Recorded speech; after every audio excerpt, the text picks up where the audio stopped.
Assalamualaikum warahmatullahi wabarakatuh. Selamat pagi, perkenalkan saya Al-Huki Akbar, merupakan perwakilan sekaligus ketua dari kelompok 4, Mentor Kak Fauzia Rahman. Kami akan mempresentasikan hasil dari kerja kelompok untuk final project kami yang berjudul Analisis Kandungan Nutrisi pada Makanan dan Rekomendasi Diet Sederhana berdasarkan kebutuhan kalori. Kelompok 4 ini terdiri dari 4 orang anggota, yaitu ada saya sendiri, Al-Fuki Akbar, berasal dari Universitas Sekolah Tinggi Teknologi Terpadu Nurul Fikri. Kemudian ada saya Dinda Nurhalisa dari UPN Veteran Jawa Timur. Saya Hasna Mutia dari Sekolah Tinggi Teknologi Terpadu Nurul Fikri. Saya Raden Nurupara Majentra dari Universitas Bina Sarana Informatika. Selanjutnya yaitu ada bab 1 pendahuluan. Yang pertama yaitu latar belakang. Latar belakang pertama itu gaya hidup yang mempengaruhi kesehatan masyarakat. Gaya hidup kontemporer mempengaruhi kesehatan masyarakat, sehingga penting untuk menerapkan pola hidup sehat secara berkelanjutan. Pola makan sehat dan nutrisi seimbang menjadi perhatian utama, namun banyak orang kesulitan memahami kandungan makanan yang dikonsumsi dan merancang diet sesuai kebutuhan kalori mereka, terutama di tengah aktivitas yang padat. Latar belakang yang kedua yaitu kurangnya informasi akurat tentang nutrisi makanan. Kurangnya informasi akurat tentang nutrisi makanan menghambat upaya pengelolaan berat badan, kesehatan, dan pencegahan penyakit jangka panjang seperti diabetes dan obesitas.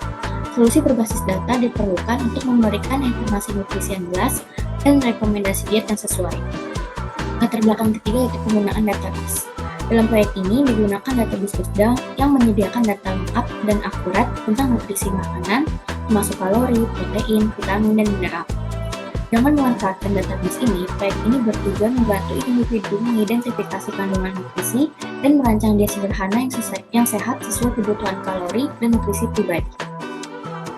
Selanjutnya ada tujuan, ada secara teknis. Yang pertama menyelesaikan final project, yang kedua meningkatkan kompetensi dalam analisis data, yang ketiga mengaplikasikan konsep bisnis intelligence, yang keempat mengintegrasikan pengetahuan dan tools analisis data, yang kelima mengembangkan solusi untuk masalah nyata. Secara bisnis, yaitu menganalisis kandungan nutrisi pada makanan dan mengembangkan rekomendasi diet sederhana melalui makanan yang sehat dan sesuai dengan kebutuhan kalori serta nutrisi pengguna menggunakan database USDA. Selanjutnya ada manfaat project. Yang pertama itu ada manfaat project secara teknis, yaitu penguasaan alat dan teknologi. Yang kedua ada implementasi database dan data warehouse. Yang ketiga ada relevansi dunia nyata. Keempat ada pengembangan soft skill. Manfaat project secara bisnis, yaitu memberikan insight tentang kandungan nutrisi makanan yang dapat membantu masyarakat dalam membuat pilihan makanan sehat, dan menyediakan rekomendasi diet sederhana yang berbasis data untuk membantu pengguna secara praktis. Selanjutnya yaitu lingkup project. Lingkup project yang pertama itu pengumpulan dan pengolahan data. Pengumpulan data ini menggunakan data dari USDA yang mencakup informasi tentang jenis makanan, kandungan nutrisi, ukuran porsi, dan kategori makanan. Menggunakan lebih baru untuk analisis eksplorasi dan tepat penyimpanan data. Untuk pengolahan data ini menggunakan Pentaho untuk melakukan proses ETL guna mengintegrasikan data ke dalam data mart yang siap dianalisis. Lingkup project yang kedua yaitu analisis data. Dengan menganalisis nilai gizi dari berbagai jenis makanan dengan fokus pada kandungan kalori, protein, lemak, dan karbohidrat. Melakukan klasifikasi makanan berdasarkan kategori nutrisi untuk memberikan gambaran yang lebih jelas mengenai profil nutrisi masing-masing kelompok makanan. Lalu menganalisis hubungan antara berbagai komponen nutrisi melalui perhitungan korelasi. Lingkup project yang ketiga yaitu visualisasi data. Menggunakan tabel sebagai pembuatan dashboard. Lingkup project yang terakhir yaitu penerapan dan manfaat. Memenuhi kebutuhan pasar yang semakin meningkat akan informasi gizi yang terpercaya untuk mendukung gaya hidup yang sehat. Selanjutnya ada metodologi project. Yang pertama ada deskripsi database, tabel utama, tabel yang digunakan, food underscore des, field asli dan field yang digunakan sama yaitu ndb_no, tidak diubah karena sudah deskriptif dan digunakan sebagai primary key. Yang kedua ada fd_group, tidak diubah karena nama sudah deskriptif. Yang ketiga ada fdgrp_cd, tidak diubah karena nama sudah deskriptif. Yang keempat ada long_des, tidak diubah karena nama sudah deskriptif. Yang kelima ada reviews, tidak diubah karena nama sudah deskriptif. Tabel yang digunakan nut_data, field asli dan field yang digunakan sama, yaitu yang pertama ndb_no, tidak diubah karena nama sudah deskriptif dan digunakan sebagai foreign key. Yang kedua ada node_new, tidak diubah karena nama sudah deskriptif dan digunakan sebagai foreign key. Yang ketiga ada node_val, tidak diubah karena nama sudah deskriptif. Tabel yang digunakan node_def, field asli dan field yang digunakan sama. Yang pertama ada node_new, tidak diubah karena nama sudah deskriptif dan digunakan sebagai primary key. Yang kedua ada units, tidak diubah karena nama sudah deskriptif. Tabel yang digunakan yaitu wake, field asli dan field yang digunakan sama, yaitu yang pertama db_new, tidak diubah karena sudah deskriptif dan sebagai foreign key. Yang kedua ada sec, tidak diubah karena nama sudah deskriptif. Yang ketiga ada amount, tidak diubah karena sudah deskriptif. Yang keempat ada msra_des, tidak diubah karena deskriptif. Yang kelima ada gm_wgt, tidak diubah karena sudah deskriptif. Hubungan antar tabel.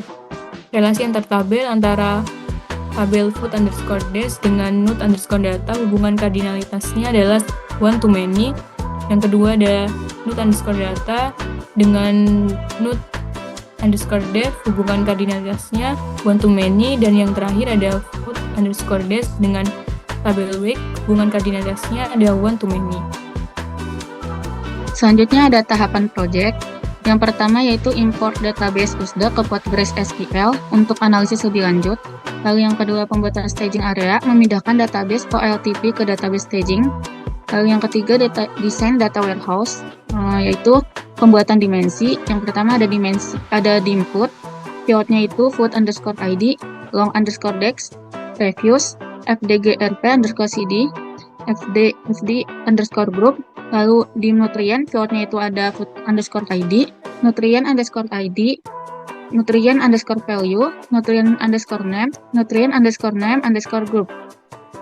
Lalu selanjutnya ada di serving, yaitu keywordnya ada food_id, sec, amount, serving_dex, wake_gram, serving_id. Selanjutnya ada pembuatan tabel fakta dari ketiga dimensi yang telah dibuat. Keywordnya itu ada food_id, sec, amount, serving_dex, wake_gram, serving_id, nutrien_id, long_dex, unit, nutrien_value, reviews, fdgrp_cd, fd_group, nutrien_name, nutrien_name_group.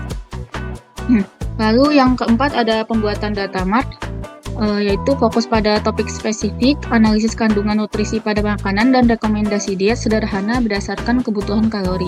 Yang kelima ada pembuatan dashboard. Template pertamanya itu template background overview, ini dibuat dengan Figma. Lalu template yang kedua ada analisis nutrisi dan rekomendasi diet. Template background analisis nutrisi dan rekomendasi diet ini dibuat dengan Figma. Selanjutnya yaitu tools dan teknologi yang kami gunakan. Yang pertama ada PostgreSQL. PostgreSQL atau sering disebut dengan Postgres merupakan salah satu dari sejumlah database besar yang menawarkan skalabilitas, keluasan, dan kinerja yang tinggi. Penggunaannya begitu luas di berbagai platform dan didukung oleh banyak bahasa pemrograman. Alasan kami memilih platform ini untuk pengerjaan final project adalah yang pertama, PostgreSQL memiliki kemampuan menangani data yang kompleks. PostgreSQL mendukung berbagai jenis data seperti string, numeric, JSON, dan array. Hal tersebut sangat penting untuk menyimpan dan mengelola data nutrisi dari database Postgres yang mengandung informasi detail tentang makanan dan nutrisi. Yang kedua yaitu PostgreSQL memiliki performa dan skalabilitas yang tinggi. PostgreSQL dibuat untuk menangani jumlah data yang besar. Dalam konteks proyek ini, yang membutuhkan pengolahan data set besar dari Postgres dapat menjamin kinerja terbaik tanpa mengorbankan keakuratan data. Yang ketiga yaitu PostgreSQL memiliki kemampuan integrasi dengan alat analisis lain. Postgres dapat dengan mudah diintegrasikan dengan alat analisis seperti Python dan Tableau yang digunakan dalam proyek ini untuk visualisasi data dan analisis lanjutan. Tools dan teknologi yang kedua kami gunakan yaitu Pentaho Data Integration. Pentaho Data Integration adalah sebuah software yang digunakan dalam proses ETL untuk penyusunan data warehouse. Elemen utama dari Pentaho Data Integration ini adalah transformation dan job. Alasan kami menggunakan platform ini untuk pengerjaan final project adalah yang pertama, Pentaho memiliki kemampuan ETL yang kuat dan terintegrasi. Dalam proyek ini, data dari database Postgres perlu diekstraksi, diubah, dan dimuat ke dalam sistem analisis. Pentaho dapat melakukan proses ini secara cepat dan terstruktur yang memudahkan pengolahan data besar. Yang kedua yaitu Pentaho memiliki antarmuka visual yang mudah dipahami. Pentaho mempercepat proses pengembangan dan mengurangi risiko kesalahan teknis dengan antarmuka grafis berbasis drag and drop yang memungkinkan pengguna membangun alur ETL secara intuitif tanpa memerlukan pengetahuan pemrograman yang mendalam. Yang ketiga yaitu Pentaho memiliki kemampuan transformasi data yang kompleks. Pentaho menyediakan berbagai elemen transformasi seperti filtering, joining, lookup, dan kalkulasi untuk menyusun data nutrisi menjadi informasi yang lebih terstruktur sesuai dengan kebutuhan analisis proyek ini. Yang keempat yaitu Pentaho memiliki efisiensi dalam memproses data besar. Pentaho sangat cocok untuk proyek yang melibatkan database yang luas karena platform ini dapat menangani dataset besar dengan cepat. Yang kelima yaitu Pentaho memiliki integrasi dengan platform analitik. Pentaho dapat digunakan bersama dengan alat visualisasi dan analisis seperti Tableau dan Power BI. Dalam proyek ini, integrasi ini membuat penyampaian data nutrisi lebih mudah dilihat dengan cara yang informatif. Terus selanjutnya yang kami gunakan yaitu Tableau. Tableau adalah software yang bisa mengolah data menjadi sebuah visual yang menarik. Dengan Tableau, pengguna dapat membuat dashboard, grafik, dan laporan yang informatif sehingga mempermudah eksplorasi dan analisis data. Alasan kami memilih platform ini untuk pengerjaan final project adalah yang pertama, Tableau memiliki kemampuan visualisasi yang interaktif.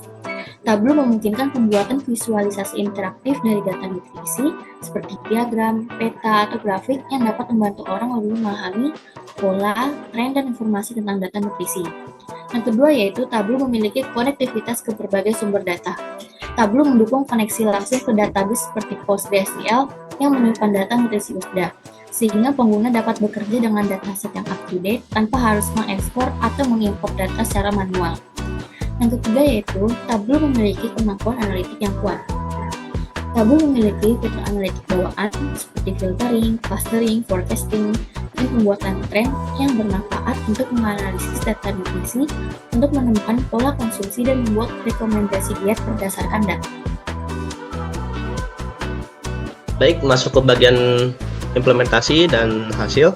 Pertama-tama menggunakan tools PostgreSQL, yang dimana tahap pertama membuat database. Jika Anda belum mempunyai database tersebut, meng-create database bisa dinamakan sesuai keinginan Anda, kemudian tinggal Anda save. Jika Anda memiliki sumber database-nya seperti yang telah diberikan oleh mitra sebelumnya, Anda tinggal merestore database tersebut menggunakan format custom or tar dan mencari posisi file yang telah diberikan. Jika telah menemukan file yang diberikan, kemudian restore. Jika tahap restore telah dilakukan, kemudian Anda cek pada skema, pada public, kemudian ke tables, apakah data semua yang ada pada database tersebut sudah masuk dan bisa digunakan. Jika sudah, langsung ke tahap selanjutnya yaitu penggunaan tools The Beaver. Tools ini digunakan untuk men-input data dari OLTP USDA kepada database staging USDA yang akan digunakan untuk analisisnya. Pada intinya tools ini digunakan untuk mentransfer seluruh data yang ada di database sumber, yaitu database USDA, kepada database yang ingin digunakan untuk tujuan analisis, yaitu ke database staging_USDA. Pada tahap ini, mentransfer dari database sumber ke database staging_USDA menggunakan ETL. Selanjutnya tools Pentaho Data Integration untuk melakukan ETL, extract, transfer, load, untuk mencapai tujuan data yang diinginkan. Sebelumnya membuat repository baru dulu.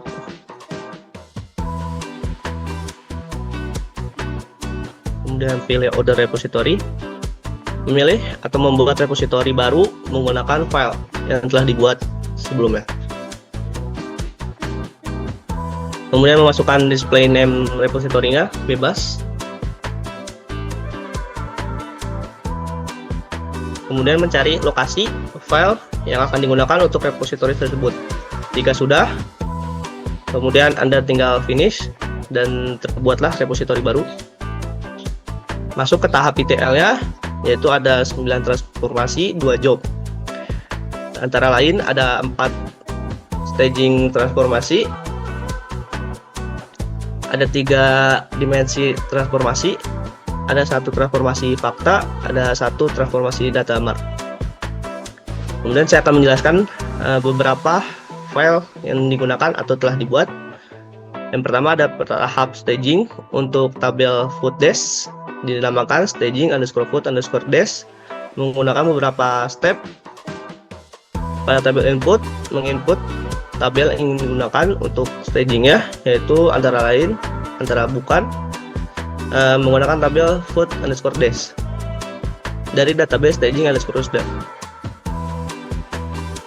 Kemudian menggunakan step select value, mengambil seluruh field atau kolom yang ada pada tabel food_dash, antara lain ada ndb_no, long_dash, fdgrp_cd, reviews, fd_group. Kemudian melakukan perubahan sedikit pada kolom atau field ndb_no. Selanjutnya ada step string operation.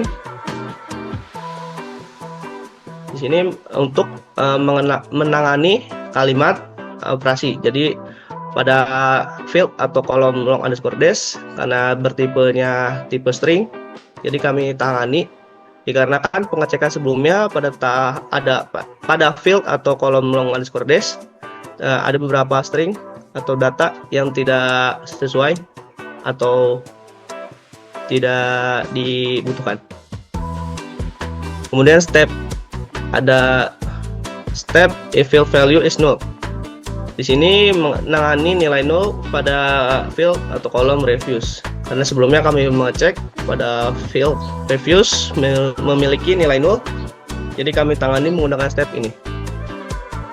Step terakhir ada tabel output, bertujuan untuk menyimpan hasil dari staging yang telah dibuat, yaitu kepada database staging_usda, target skemanya staging, target tabelnya menggunakan tabel baru yaitu stg_food_dash.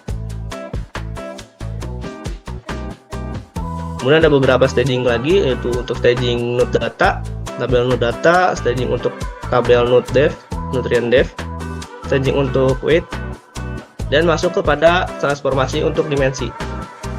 Antara lain ada dimensi food, dim_nutrient, dan dim_serving. Pada dasarnya atau garis besarnya, transformasi dim ini menginput tabel dari staging_usda database-nya menggunakan tabel yang telah dibuat pada staging sebelumnya sesuai dengan tabel yang digunakan. Di sini menggunakan tabel stg_weight, yang dimana hasil dari staging database staging usda menggunakan tabel weight. Kemudian menggunakan step yang sama, yaitu select value, mengambil seluruh field atau kolom yang ada pada tabel, melakukan perubahan beberapa field, ada ndb_no, msr_dash, gm_wgt, mengubah namanya menjadi food_id, serving_dash, dan weight_grams. Kemudian ada step concat field. Di sini step menggabungkan antara dua field yang memiliki tipe sama, yaitu ada food_id atau sebelumnya ndb_no bertipekan string dan snack bertipekan string.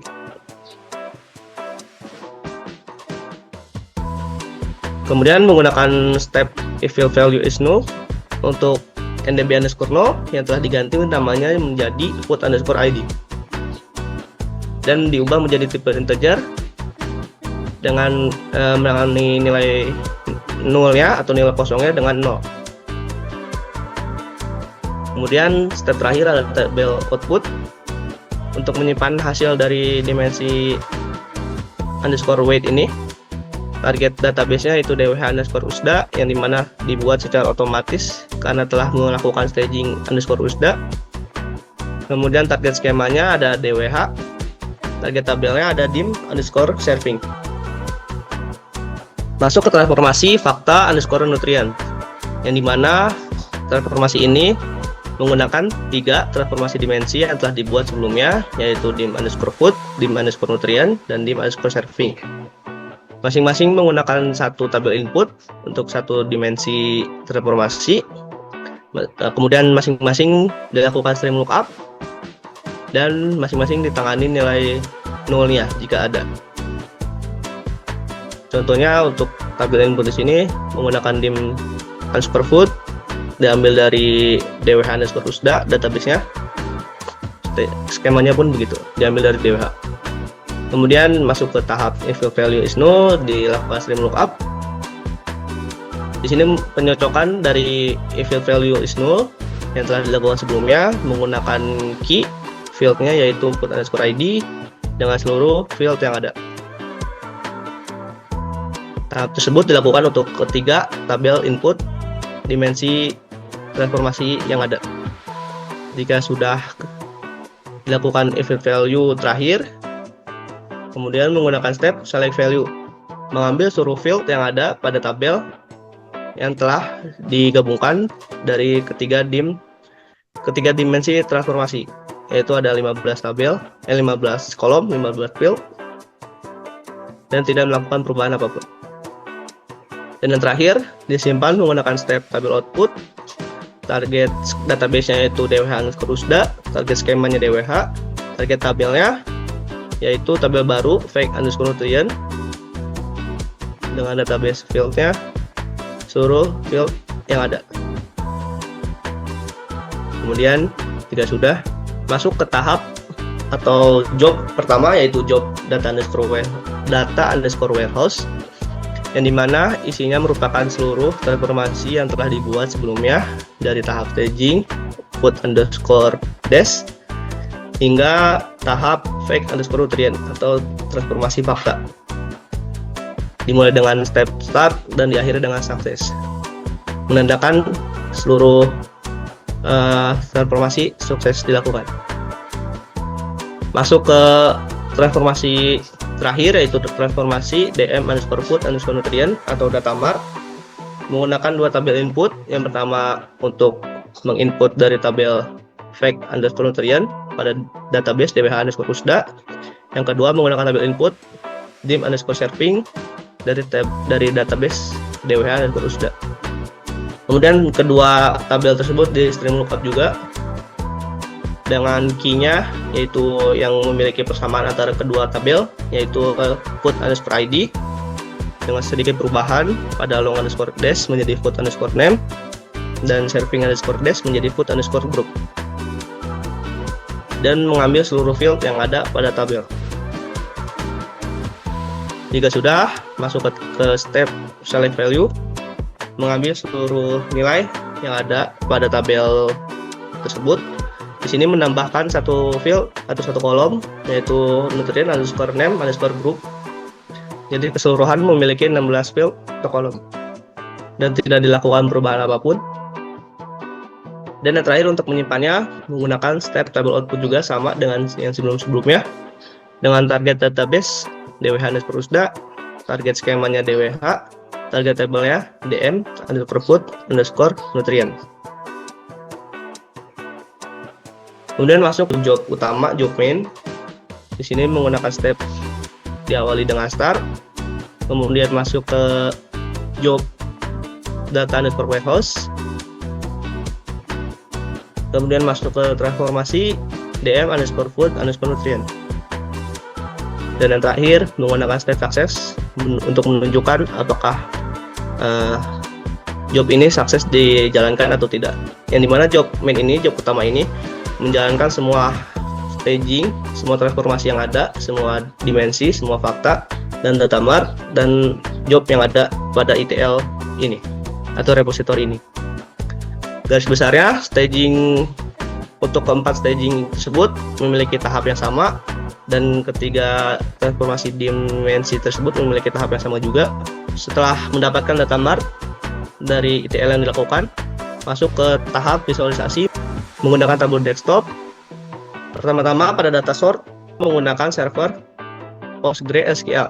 Kenapa? Dikarenakan menyimpan hasil data mart tersebut yang digunakan untuk tujuan analisis disimpan pada server PostgreSQL. Kemudian koneksinya dipindahkan kepada extract dikarenakan kita ingin langsung mempublishnya kemudian dicek kembali datanya apakah sudah benar dan sesuai. Jika sudah sesuai, langsung saja pembuatan chartnya. Kami membuat 7 chart, 2 dashboard. Saya akan menjelaskan satu chart yang kami telah buat, itu menggunakan jenis chart bar chart. Di sini menggunakan field food name untuk rows, field nutrient value untuk columns yang diubah menjadi measure dengan measure jenisnya sum atau jumlah. Di sini memiliki beberapa filter, antara lain nutrient name group it, kategori nutrien name group it juga. Ada marksnya menggunakan beberapa, yaitu ada color, ada label, ada detail. Di sini menggunakan donut chart, jenis chartnya untuk proporsi nutrisi bisa dilihat sendiri. Kemudian untuk chart korelasi nutrisi menggunakan jenis scatter plot, untuk chart pola konsumsi menggunakan tree maps, untuk chart tertinggi dan terendah juga menggunakan bar chart, untuk chart proporsi grup makanan menggunakan heat map, dan chart clear selection dibuat untuk filter action pada dashboard.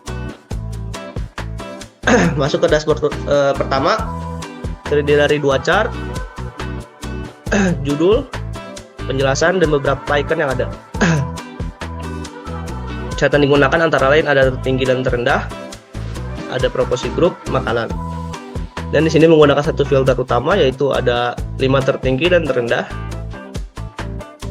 Satu filter penjelasan untuk proporsi grup makanan dengan nama filternya jumlah catatan. Ada icon next page, icon download PDF, 2 icon mengarahkan ke website LinkedIn profile kedua anggota, 2 icon tabel publik untuk mengarahkan ke tabel publik profile 2 anggota, dan ada ringkasan data, tujuan analisis, data yang digunakan juga. Masuk ke dashboard kedua, yaitu dashboard analisis nutrisi dan rekomendasi. Di sini juga terdapat beberapa chart, beberapa icon, dan beberapa filter. Ada judul, 3 filter utama berdasarkan kategori nutrisi, grup makanan, nama makanan. Kemudian ada chart proporsi nutrisi, korelasi nutrisi, perbandingan kandungan, pola konsumsi. Ada icon home untuk kembali ke dashboard pertama, yaitu overview. Ada icon Kementerian Kesehatan Republik Indonesia untuk mengarahkan ke website Kementerian Kesehatan Republik Indonesia itu sendiri. Sama juga ada 2 icon LinkedIn dan tabel publik. Tidak lupa untuk di-upload ke server tabel publiknya.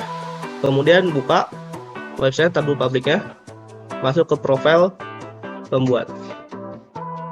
Dashboard telah dibuat dan telah disimpan, telah dipublish juga. Di sini bisa menggunakan action filter yang telah ditambahkan sebelumnya, misalnya seperti ini.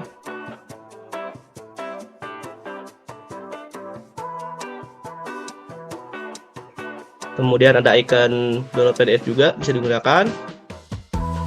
Kemudian icon net page untuk ke dashboard kedua, dan beberapa filter yang telah ditambahkan di action bisa digunakan juga di dashboard kedua ini.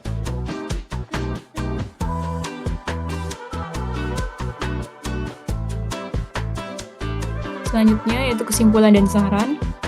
Kesimpulan, proyek ini menghasilkan sistem analis nutrisi berbasis data USDA untuk memberikan rekomendasi diet sehat dan sederhana berdasarkan kebutuhan kalori dan nutrisi. Dashboard interaktif yang dihasilkan mencakup berbagai visualisasi seperti nutrisi tertinggi dan terendah, proporsi kelompok makanan, kandungan nutrisi, korelasi antar nutrisi, dan pola konsumsi makanan. Manfaat secara bisnis, ada peningkatan kesehatan masyarakat, efisiensi dalam perencanaan dan pengambilan keputusan, dan yang terakhir relevansi bagi industri kesehatan. Selanjutnya ada saran. Yang pertama yaitu ada peningkatan fitur dashboard dapat dilakukan dengan mengintegrasikan data real time. Lalu yang kedua ada pengembangan algoritma personalisasi rekomendasi diet berdasarkan riwayat kesehatan dan preferensi makanan pengguna juga sangat dianjurkan. Yang ketiga ada penambahan fitur interaktif. Yang keempat untuk meningkatkan aksesibilitas. Yang terakhir yaitu ada penelitian dan pengembangan berkelanjutan. Demikian presentasi kami. Terima kasih atas waktu, perhatian, dan kebersamaannya. Jika ada hal yang kurang berkenan, kami mohon maaf sebesar-besarnya. Wassalamualaikum warahmatullahi wabarakatuh.